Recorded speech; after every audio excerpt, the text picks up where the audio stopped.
Bienvenidos al curso de manipulación de sustancias químicas peligrosas. Quien les habla es Sonia Altamirano, ingeniero químico de profesión, y el día de hoy estaré a cargo de esta capacitación. Represento a la organización ISA Ingenieros.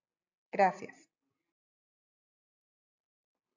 La manipulación de sustancias químicas en nuestro país, pues, es importante tenerlo en cuenta porque forman parte de la mayoría de procesos industriales, agrícolas, laboratorio y también están presentes en nuestra vida cotidiana, ¿no? Sin embargo, pues el uso inadecuado de estas sustancias químicas constituye una de las actividades de mayor riesgo, ¿no? En los diversos sectores productivos. Su uso inadecuado puede generar efectos negativos para la salud de las personas, ¿no? Dañar al medio ambiente y afectar a la seguridad, ¿no? Tanto de las personas como de las instalaciones, ¿no? La manipulación de los productos químicos, pues, muchas veces emprende diversos tipos de acciones dentro del transporte, almacenamiento, mezcla y disposición final. ¿No? Para realizar una manera segura es necesario conocer las propiedades de cada sustancia, ¿no? Los riesgos asociados y las medidas de control que deben identificarse, ¿no? ¿Y qué pasa cuando no se manipulan de manera segura, ¿no? Tenemos, por ejemplo, accidentes, ¿no? Por esta manipulación inadecuada, ¿no? O por un mal control de estas sustancias como de Bhopal, ¿no? Que ocurrió y que trajo consecuencias, pues, nefastas, ¿no? Esto ocurrió en 1984, ¿no? En la India, en donde, pues, hubo una fuga, ¿no? De una sustancia química tóxica, altamente tóxica, ¿no? Y que debido a una falla de los sistemas de seguridad, pues hubo una fuga de 40 toneladas, ¿no? Y esto pues produjo más de 500.000 personas expuestas y por lo tanto estas personas tuvieron consecuencias fatales, ¿no? Y alrededor de 20.000 muertos que ocurrieron posterior a este derrame, ¿no? También, por ejemplo, en nuestro país, también tuvimos un accidente muy grave, ¿no? Con derrame de mercurio, ¿no? En Choropampa, ¿sí? Que básicamente, pues, conllevó en el año 2000, ¿no? Conllevó a que se analizara, pues, cuáles habían sido las consecuencias, ¿no? Y más de ello también nos llevó a pensar, pues, de que nosotros también habíamos hecho una mala manipulación, un mal transporte y las consecuencias que tuvo nuestro país, pues, fue terriblemente, ¿no? Desastrosos y hasta hoy en día, pues, hay rezagos de personas que resultaron, pues, intoxicadas, ¿no? Y presentaron síntomas de dolor de cabeza, vómitos, mareos, erosiones en la piel, ¿no? Problemas neurológicos y respiratorios, ¿no? Y a largo plazo, pues, vimos cómo estas sustancias iban produciendo enfermedades crónicas, ¿no? Y también la contaminación del suelo y del agua en la zona, ¿no? Entonces, fue algo terrible, algo que esperamos que no vuelva a ocurrir, ¿no? Y por lo cual es parte de toda esta coyuntura y de este curso también, ¿no? Que podamos aprender lo importante que es una manipulación adecuada de sustancias químicas.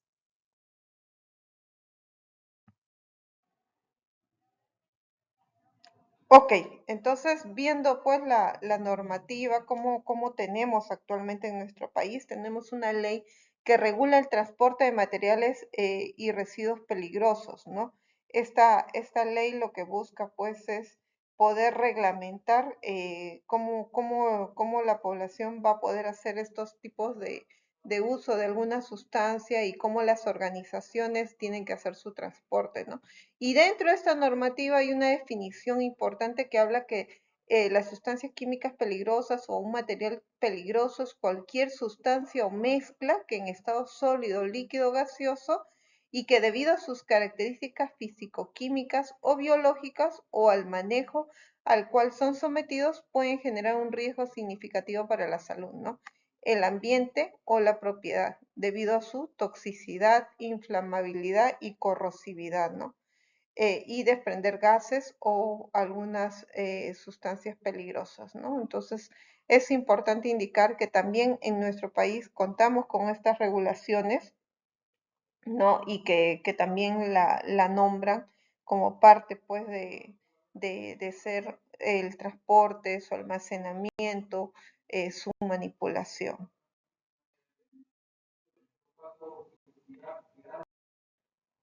Asimismo, contamos con otra normativa que es el Decreto Supremo 031-2023, que establece con respecto a las sustancias domésticas e industriales, ¿no? La definición de que una sustancia peligrosa de uso doméstico, industrial y no es aquella que en cualquiera de sus estados sólidos, líquidos, gaseosos, pastosos o plasma puede presentar peligros físicos para la salud o al ambiente, ¿no? Se promueve ahí el uso del SGA, el Sistema Globalmente Armonizado, para identificar y comunicar los peligros de estas sustancias, ¿no? Incluyendo el reconocimiento para etiquetas, ¿no? Pictogramas y fichas de seguridad. Asimismo, nuestra bibliografía también nos indica pues que las sustancias químicas peligrosas son aquellas que pueden producir daño a la salud de las personas o al medio ambiente debido a sus propiedades físico-químicas, químicas o toxicológicas, ¿no? Y a la forma en que se utiliza o se halla presente esta sustancia. Bueno, la clasificación de las sustancias químicas. La clasificación de las sustancias químicas consiste en poder agruparlas, ¿no? De acuerdo a sus propiedades y riesgos, ¿no? En este marco, pues, las propiedades peligrosas y cómo se comunica adecuadamente estos riesgos, tanto para la salud, la seguridad y el medio ambiente, ¿no? En el Perú y a nivel internacional se utiliza un sistema, ¿no? El sistema globalmente armonizado, ¿sí? Y también así mismo la clasificación y el etiquetado de los productos químicos, ¿no? La ONU también ha establecido ciertos criterios, ¿no? Para poder clasificar estas sustancias, facilitando de esa manera la comunicación y la minimización de riesgos, ¿no? Las sustancias químicas se clasifican de acuerdo a sus propiedades físicas, ¿no? De acuerdo también a sus efectos en la salud de las personas, ¿no? O a los efectos que puedan generar sobre el medio ambiente, ¿no? Y también de acuerdo a su naturaleza química, ¿no? Por ejemplo, cuando hablamos de lo que son las propiedades físicas, vamos a ver si es explosivo, si es un gas, es un líquido, es un sólido inflamable, una sustancia comburente, una sustancia corrosiva, ¿no? Pero si hablamos de los efectos de la salud, vamos a ver si es tóxico, si es corrosivo, si es carcinógeno, si es una sustancia tóxica para la reproducción, ¿no? Y si acuerdo a sus efectos al medio ambiente, ¿no? Si son peligrosas, ¿no? En qué medio, ¿no?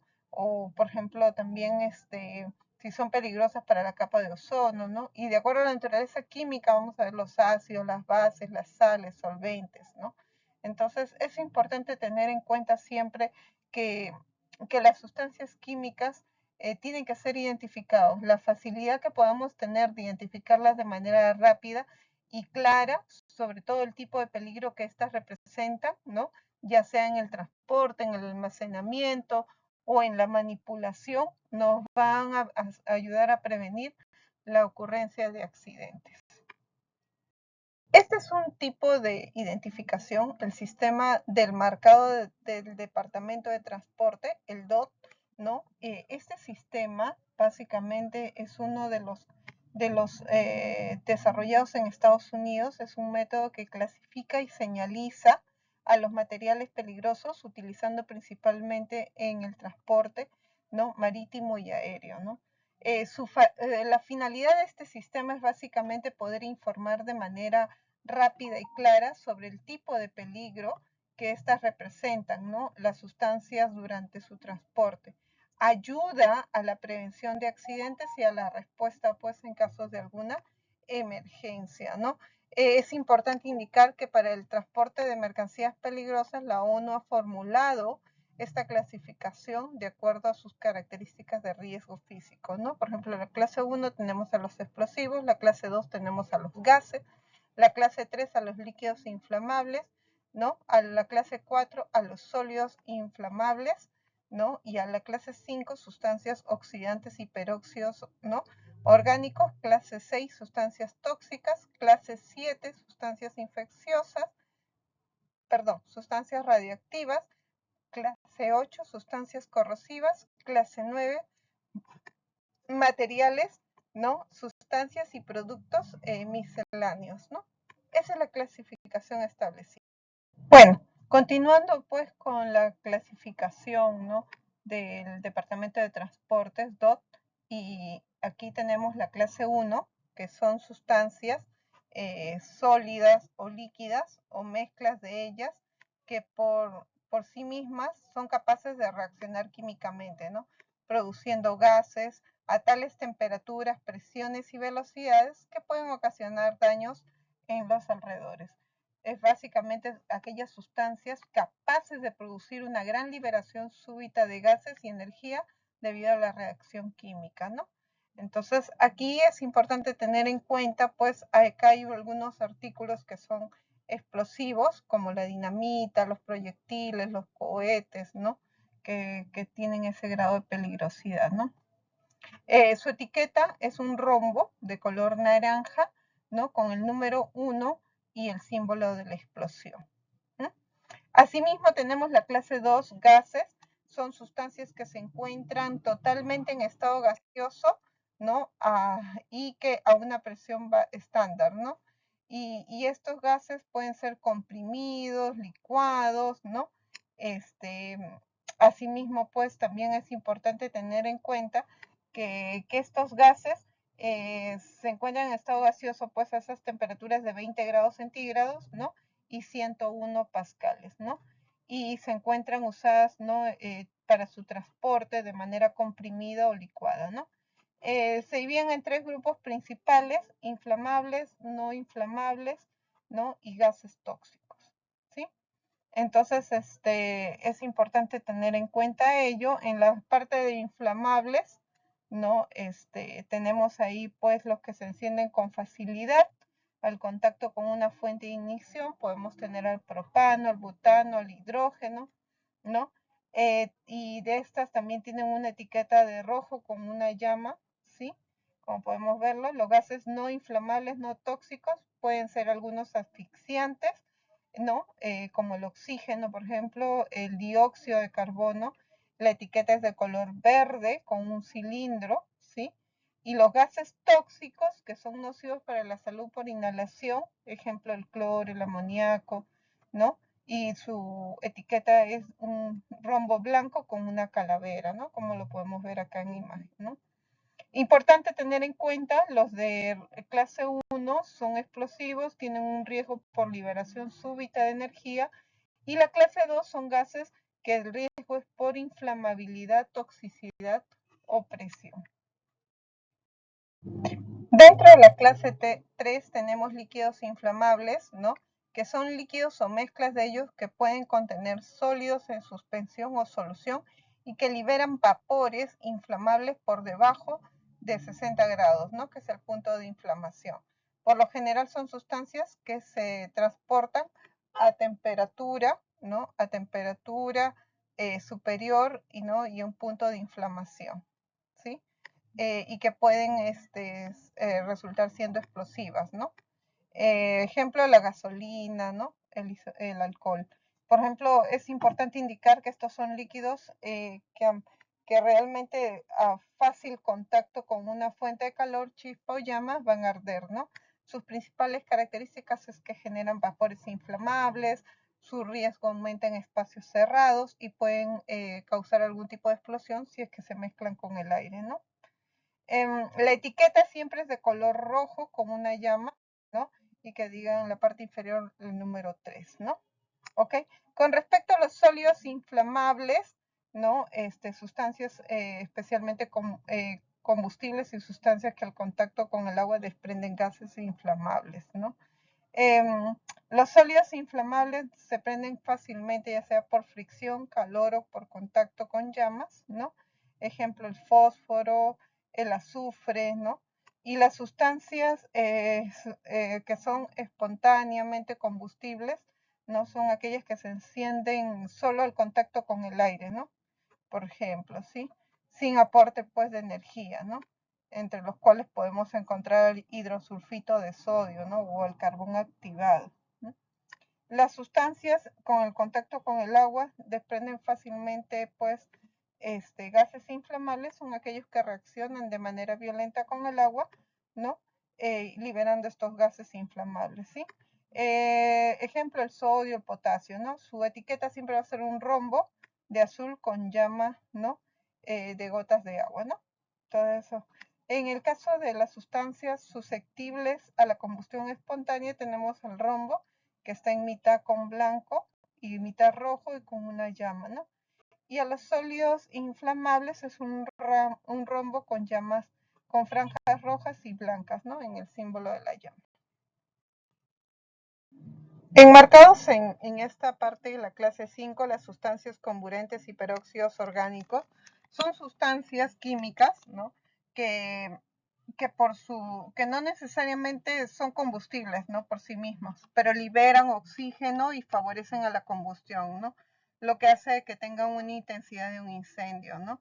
Dentro de estas sustancias comburentes vamos a encontrar los oxidantes que facilitan la combustión con otros materiales. Ejemplo, por ejemplo, el peróxido de hidrógeno.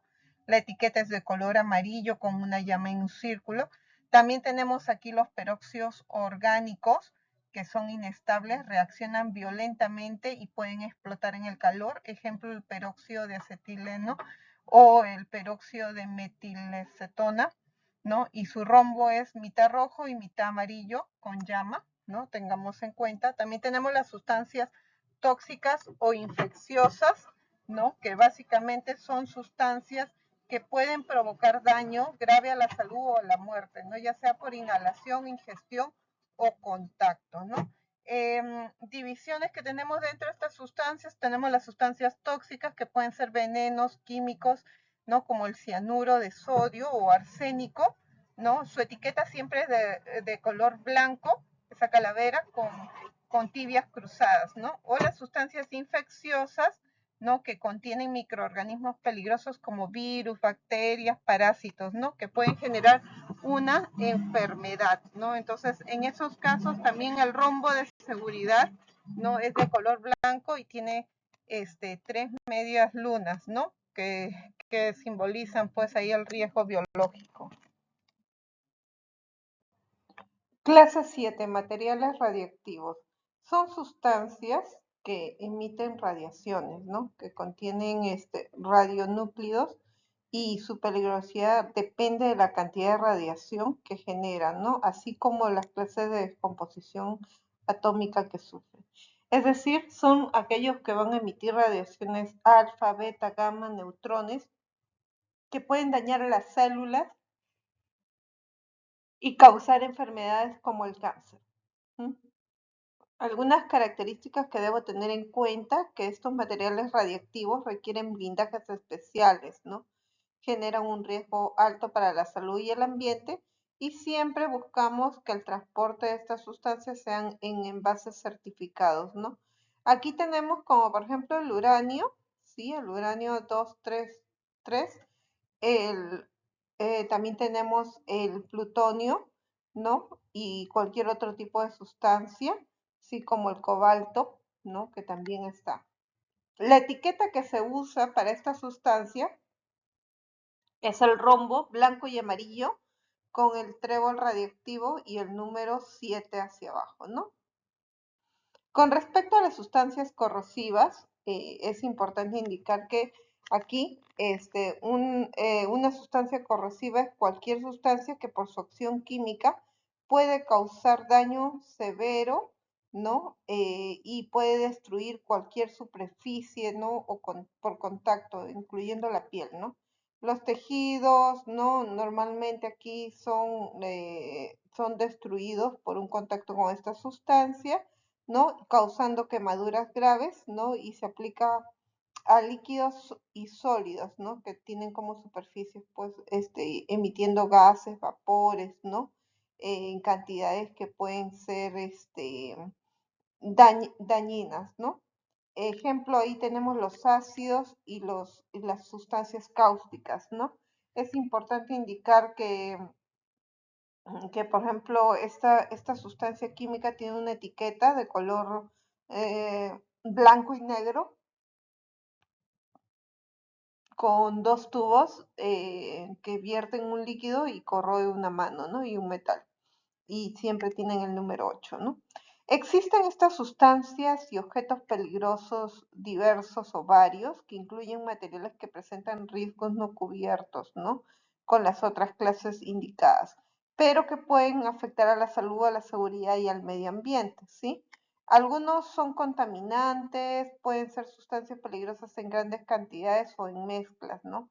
Aquí a quienes tenemos asbesto, pilas, hielo seco, ¿no? Contaminantes marinos, por ejemplo, airbags de vehículos, ¿no? El rombo es blanco con franjas en la mitad superior, y el número 9 en la parte inferior, ¿no? El sistema globalmente armonizado, el SGA o el GHS, es un sistema pues que consiste, ¿no? En criterios que se pueden establecer para la clasificación de los productos químicos, ¿no? De acuerdo a sus peligros, tanto físicos como para la salud y para el medio ambiente, ¿no?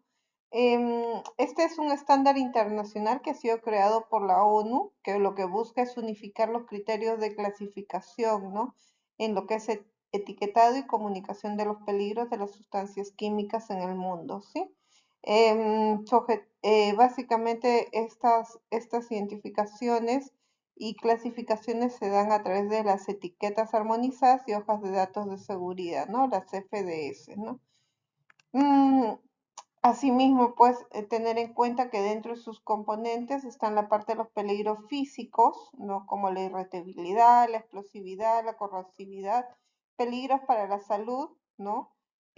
Como la corrosión, la sensibilidad por la mutagenicidad, ¿no? Y los peligros para el ambiente también por la toxicidad, ¿no? Que puede ser en medio acuoso, ¿no? O efectos a largo plazo. Utilizan las etiquetas, como podemos ver acá en el cuadro adjunto en la parte inferior, hay pictogramas que están de color de negro, que es del peligro, ¿sí? Ahí está la palabra de advertencia, peligro o atención, según la gravedad. Indicaciones del peligro, ¿no? Describen la naturaleza de ese riesgo y consejos, ¿no? O recomendaciones de prevención.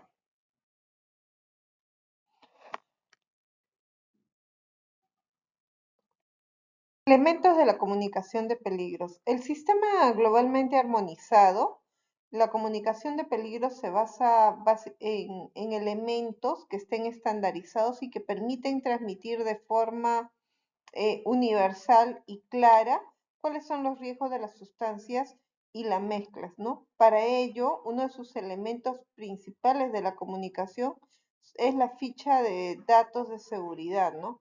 Una ficha de datos de seguridad, la FDS, también es conocida pues con sus siglas en inglés, ¿no? SDS, ¿no?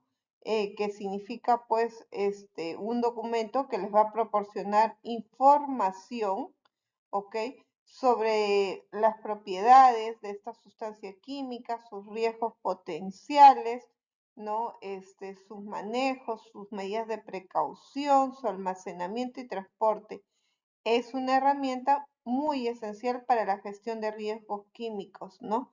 Recuerden que una hoja de seguridad ya tiene secciones estandarizadas, son 16, que incluyen información técnica y detallada sobre los peligros, ¿no? Asimismo, pues las medidas de control, almacenamiento, transporte y respuesta a emergencia.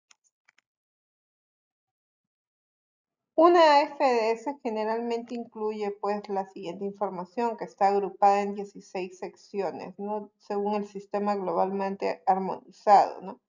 Recuerden que el objetivo es que pueda brindar información detallada, clara y estandarizada sobre la sustancia o mezcla química para que todos los trabajadores, empleadores, transportistas, servicios de emergencia y consumidores puedan manipularlo de manera segura. Es obligatoria para todos los productos químicos peligrosos y debe estar disponible, ¿no?, en el idioma del país que se comercializa, ¿no? Esta estructura, como les decía hace un momento, tiene 16 secciones, ¿no?, del SGA. Uno que tiene que ver con la identificación de la sustancia, ¿no?, preparado y la empresa, ¿no? Básicamente acá que se pone el nombre del producto, los usos recomendados, datos del fabricante o proveedor, teléfono de emergencia, ¿no? En el punto 2 está la parte de identificación de los peligros. Aquí se hace una clasificación, pues, según el sistema globalmente armonizado, utilizando pictogramas, palabras de advertencia, indicaciones del peligro y consejos de prudencia, ¿no? En el punto 3 tenemos la composición e información sobre los componentes, ingredientes, concentraciones, ¿no? Número CAS, impurezas relevantes. El número 4 sobre los primeros auxilios, ¿no?, que son medidas inmediatas para la inhalación, contacto con la piel, los ojos, ¿no? En el punto 5 están las medidas de la lucha contra incendios, ¿no? Aquí los medios de extensión apropiados, ¿no?, para peligros específicos, equipos de protección personal para los bomberos también, ¿no? Ok. Con respecto al punto 6, hay medidas que deben tomarse en caso de un vertido accidental, ¿no? Es decir, procedimientos, pues, de limpieza, medidas de protección, ¿no? Aquí también vemos, pues, algunas condiciones, ¿no?, que debemos tener en cuenta en el tema ambiental, ¿no? Manipulación y almacenamiento, acá son precauciones para un manejo seguro bueno, asegurarse, pues, que el almacenamiento sea adecuado a la compatibilidad química, ¿no? En el punto 8, controles de exposición o protección individual, básicamente son los CPP que son recomendados y que se encuentren dentro de los límites de exposición, ¿no? Propiedades físicas y químicas, ¿no? Es el aspecto, el pH, ¿no?, el punto de inflamación, estabilidad y reactividad, ¿no? Básicamente se deben a las condiciones que deben evitarse, pues, que estos materiales incompatibles se produzca una descomposición, ¿no? El punto 11, información toxicológica, información sobre los efectos tóxicos de la sustancia, ¿no? Información ecológica es la toxicidad acuática, ¿no? Ahí también se ve lo que es la bioacumulación, ¿no? El, el tema de las consideraciones relativas a la eliminación, ¿no? Eso básicamente son los métodos adecuados para que se haga una disposición final del producto y sus envases contaminados, ¿no? El otro ítem que también vamos a encontrar son las consideraciones relativas a la eliminación, ¿no?, que acabo de mostrarles. Consideraciones relativas, pues, también a lo que es el transporte, ¿no? Qué tipo de clasificación, los métodos, ¿no? Y el etiquetado para el transporte. Después, información relativa, ¿no?, o información reglamentaria, son las regulaciones que aplican las normas vigentes y otra información adicional, ¿no?, que se pueda tener. ¿Por qué son importantes las FDS o la ficha de datos de seguridad, no? Porque primero, pues, tienen el principio de protección, ¿no?, a la seguridad y a la salud de los colaboradores, ¿no? ¿Y eso cómo se da? A través de la información sobre los peligros y riesgos que tiene esta sustancia, ¿no? también ayudan a prevenir accidentes, ¿no? ¿Y esto cómo? Permiten que, de acuerdo a las características propias de las sustancias químicas, se adopten medidas preventivas y de protección, ¿no? También facilita a lo que es la prevención o la gestión de respuesta a emergencias, ¿no? ¿Por qué? Porque es como una guía que nos va diciendo qué hacer en caso de derrames, incendios u otras emergencias que puedan ocurrir con el producto, ¿no? También facilitan pues lo que es la formación, la capacitación, ¿no? Para los trabajadores en el manejo seguro, pues, ¿no?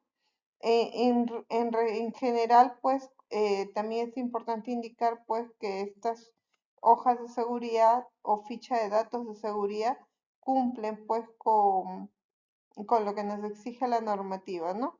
Es muy importante, valga la redundancia, porque evita accidentes, protegen al medio ambiente y aseguran el cumplimiento legal.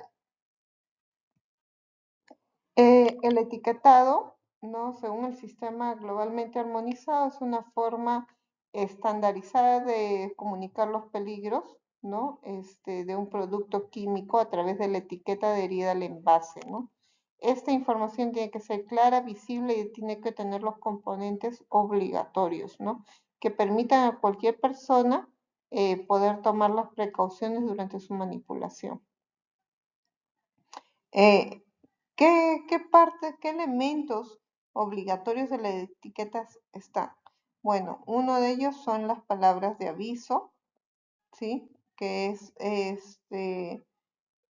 con respecto a la parte de advertencia que indica, pues, ¿no? Si el peligro si es un peligro, si tiene riesgos graves o es atención a riesgos de menor, ¿no? Em, en el punto 2 nos hablan sobre los símbolos del riesgo, que la mayoría de nosotros ya conoce también, ¿no? Estos rombos.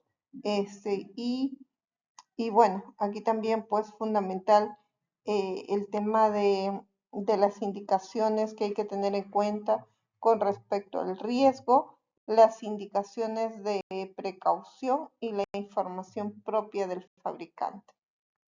Tenemos esta otra sección que habla acerca de la protección para el tema de las personas y el medio ambiente frente a los riesgos asociados a los químicos, la armonización a nivel de los métodos de clasificación y comunicación de los peligros y la comunicación clara, que es para facilitar la comprensión de los peligros químicos a través de formatos que están estandarizados, ¿no? En un idioma y en una estructura uniforme. La NFPA 704 es un sistema desarrollado por la NFPA de Estados Unidos, que es conocido también pues como el rombo NFPA, que identifica de manera rápida cuáles son los riesgos de los materiales peligrosos en una emergencia. Es un estándar, ¿no? Que tiene básicamente una identificación a través de un diamante de colores y números que van del 0 al 4, ¿no? La estructura básicamente del rombo NFPA está dividido en esas 4 secciones, ¿no? Que se clasifican por color y significado del riesgo, ¿no? La comunicación del peligro proporciona una forma simple y fácil de entender para que la persona de primera respuesta, como los bomberos, evalúen los peligros, ¿no? del material en una emergencia. Ayuda a tomar decisiones, ¿no? Con respecto a los equipos de emergencia, a decir cómo actuar y si es necesario evacuar en un área o implementar procedimientos de emergencia, ¿no? Hacen el mantenimiento del uso seguro, contribuye a la seguridad y manejo de productos químicos en instalaciones industriales, comerciales e instituciones, ¿no? El rombo NFPA 704 está dividido en 4 secciones, cada una con un color y un significado específico. El azul, que es el riesgo que afecta a la salud, se refiere al daño que puede producir la sustancia química a la salud de las personas por su exposición directa, ¿no? Asimismo, pues indica de acuerdo a la intensidad o a la gravedad, que van del 0 al 4, ¿no? Donde el 4 es un riesgo letal y el 0 no hay riesgo, ¿no? Tenemos el rojo, el peligro de la inflamabilidad, ¿no? Es la capacidad del producto de entrar a la combustión, ¿no? De acuerdo a que, es decir, esta sustancia, con qué facilidad puede arder, ¿no? Por ejemplo, va del 0 también al 4, donde el 4 es extremadamente inflamable, ¿no? Y el 0 que no arde, ¿no? Por ejemplo, otra clasificación es el 3, que se enciende a temperatura de ambiente, ¿no? O el 2 se tiene que calentar para que ocurra este evento, ¿no? El color amarillo es el riesgo de reactividad, es la capacidad de reaccionar con el agua, aire o calor, ¿no? Y descubre aquí la inestabilidad o tendencia, pues, de cómo reacciona esta sustancia, ¿no? Que van del 0 al 4 también, ¿no? Donde 0 es estable, donde 1 es inestable si se calienta, 2 es inestable a cambios químicos y violentos, 3 puede explotar con un choque o calor, 4 puede explotar fácilmente, ¿no? Y el blanco es para riesgos especiales, se utiliza para símbolos, ¿no? Con letras que acompañan a describir los peligros específicos, ¿no? Como por ejemplo OX, que es comburente, oxidante, ¿no? Una W con una raya significa que reacciona con el agua, COR de corrosivo, radiactivo, ¿no? Que puede ser también descrito o riesgo biológico, ¿no?